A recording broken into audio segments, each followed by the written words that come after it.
The ownership of Diaries, written by Taiwan's late dictator Chiang Kai-shek and his son, has been awarded to a Taiwanese archive.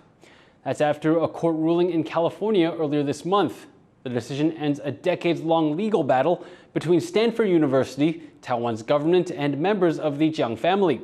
The diaries will now go to Academia Historica, the Taiwan government's presidential archive. The diaries were written by former Taiwan President Chiang Kai-shek and his son Chiang Ching-kuo. Between them, the two ruled Taiwan for 4 decades, most of that time under martial law. TaiwanPlus reporter Bryn spoke to Professor Ling Xiaoting from the Hoover Institution about their impact and the importance of these documents. This process had been going on for over 15 years. So tell me, why did it take so long? Because virtually we have 2 litigation across the Pacific.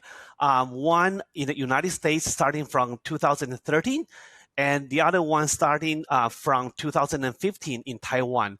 So it took 8 long years for the different parties of the Chiang family heirs to finally reach a consensus with the Academia Historica in Taiwan.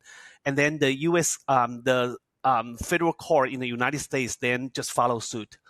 Why is it important that these documents be controlled by Taiwan?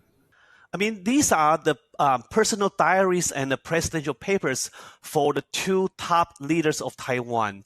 And it would be very natural for me that these presidential papers and their personal diaries eventually return to a territory they ruled for decades. How do you think they could affect future scholarship? I think as soon as the diaries return to Taiwan, more local scholars and graduate students will be able to have easy access to these diaries, and they will probably be able to produce novel research based on these archival materials. Do you think these documents could change perceptions about Chiang Kai-shek and his son? Well, I think that nowadays there's a divided historical memories about Taiwan's past and about the 2 top leaders of Taiwan.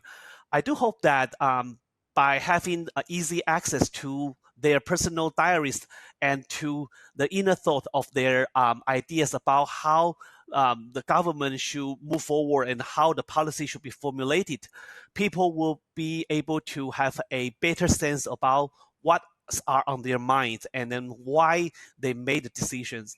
And hopefully by having access to their inner thought, people will have a better understanding about these 2 top leaders and will be able to narrow the current gap between the 2 extremes.